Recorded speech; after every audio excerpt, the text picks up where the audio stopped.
In this episode, we're going to talk about the aftermath. Aftermath is what happens to you afterwards, how it changes your life. For starters, post-traumatic stress disorder. I suffered from it for a long time, and when it's caused by rape or sexual assault, it's called RRPTSD, rape-related post-traumatic stress disorder. And it affects you by making you very anxious and feel panicky around the topics of rape and assault around that person. You can have flashbacks very easily. Flashbacks, to me, felt like a video that was constantly playing in my brain. There was no stop button. Rewind, play through. It was constantly going in my head of what happened. I could see it. I could feel it. I was in that moment all over again, trapped in my head. Victims of sexual assault are more likely to lean on alcohol or drugs to help relieve their emotional turmoil. Victims are more likely to deliberately self-harm or self-injure. I did that. I started cutting after the first time. Many survivors suffer from sleep disorders. They're disturbed throughout their sleep in the night with horrible, horrible night terrors. So they keep waking up and being scared to go to sleep because they're afraid they close their eyes, they'll have to relive it all over again. You're also more likely to have an eating disorder. You use the control of food, of what you eat and what you don't eat, to add some order into your life. Another after effect is body memory. Your body or your muscles could remember what happened to you and make you feel it. Feel as though it's happening to you. Trigger warning. I had a friend. She could feel like it was happening physically all over again. Have you ever heard of muscle memory? Well, sometimes that can be a disadvantage. If you're abused so many times as a child over and over and over, in my friend's case she was 3, all the way through 16, then your muscles will remember it, whether you want it to or not. Other after effects include becoming depressed. You're more likely to consider suicide. You could possibly have gotten an STD. You could experience BPD, borderline personality disorder. You can also develop DID, or DIDS, which used to be called multi-personality disorder, which is now called dissociative identity disorder. The ones that affected me were rape-related PTSD, depression, sleep disorders, self-harm, and slight body memory. How it changed me? This is really weird to talk about. It feels like a lifetime ago. When I was 12, I was really, really religious. I believed so strongly in God and that He was there for me, because in school, I didn't really have any friends.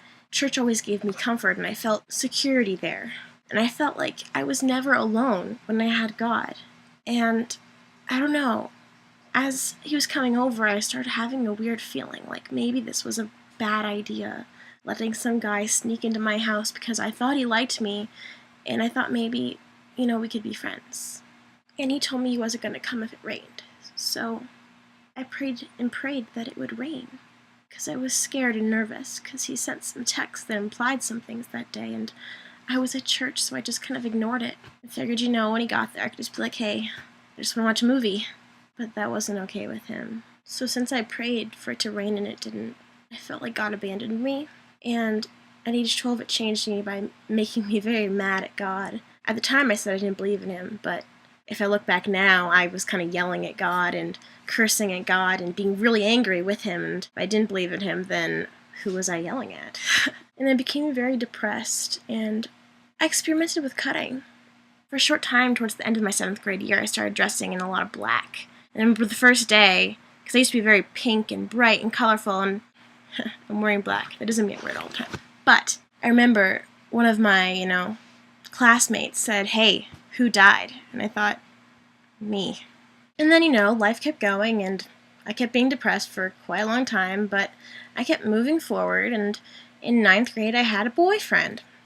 And he was not always too pleasant. And that didn't really hit me till a little bit after, when I really realized what he did. I didn't let it be rape in my head for quite some time till after we broke up, because I was so, in love and happy that someone actually cared about me, because at that time it was just, hey, he just didn't listen to me. That was disrespectful.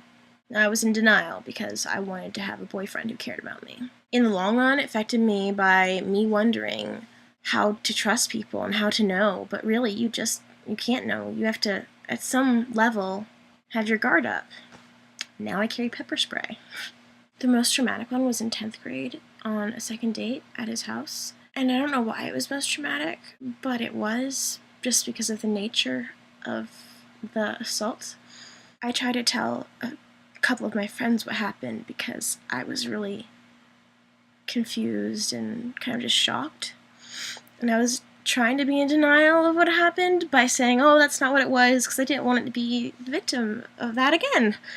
When I told my friend, she ended up telling him off, and that ticked him off, so he told everyone. He made me look like a total slut.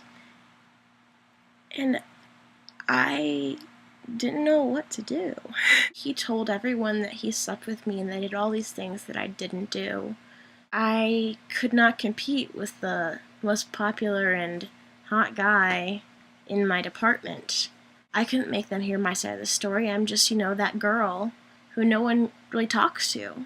And it was devastating to be called a slut and a whore and a cunt basket. I don't even know what that is, but I was called it. I was called a lot of things, and it quite destroyed me for a while.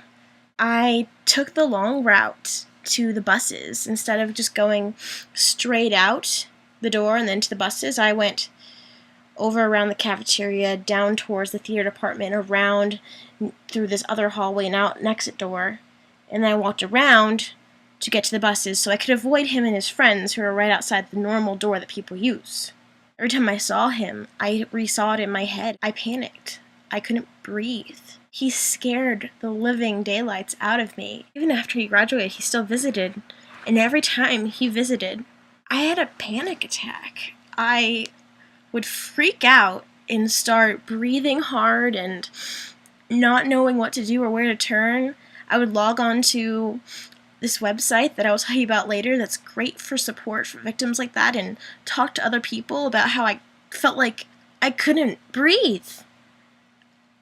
I just wanted to run as fast as I could, as far away as I could, because I couldn't stand it. At that time, I would have what is called rape-related post-traumatic stress disorder. Luckily, I'm past that now. Just because I'm over it does not mean that rape discussions and rape jokes are okay. Throughout high school, the biggest thing that caused flashbacks was rape jokes and rape hugs. Like, rape hugs! Oh, you just gave me a rape hug. It just pissed me off. It made me relive what I didn't need to be reliving. It was totally unnecessary. Now the discussion of rape doesn't make me relive it or have flashbacks. It just makes my skin crawl. I don't like the topic.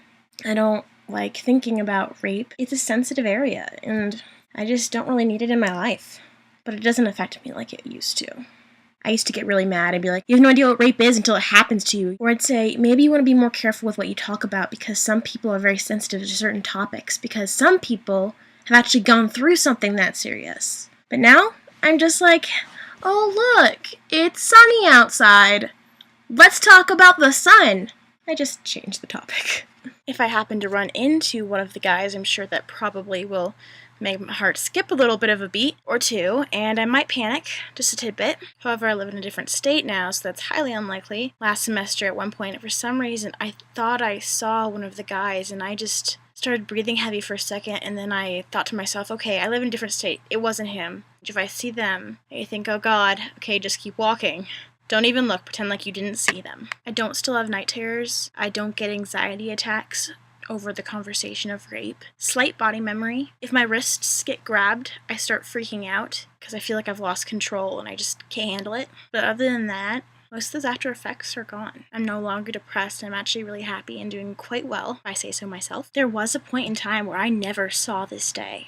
I never saw myself being happy again. I didn't think it was possible. I've accepted it and moved forward. I'm not mad at myself or even at the guys, really. I mean, it made me who I am, and I am a lot stronger than I used to be, and I can endure anything life throws at me. I'm not saying that I'm glad it happened. I'm just saying that I've accepted it, and I have a beautiful, bright future ahead of me, and there's no reason to keep harping on what I can't change. I am who I am right now, and I'm more than happy with who I am. And yeah, I've hit a bunch of bumpy roads. That doesn't mean I didn't still walk down those roads successfully with my head held high and find myself here in a messy college dorm room, happy. I hoped what I had shared with you today has helped you or inspired you to show you that there is a bright future for you, for your friend, for whoever is having problems with this, and to show you that just because you're raped is not the end. Tomorrow still comes every day, whether you dread it or not, whether you look forward to it. In time, tomorrow will sound better and better. Thanks for watching. Bye.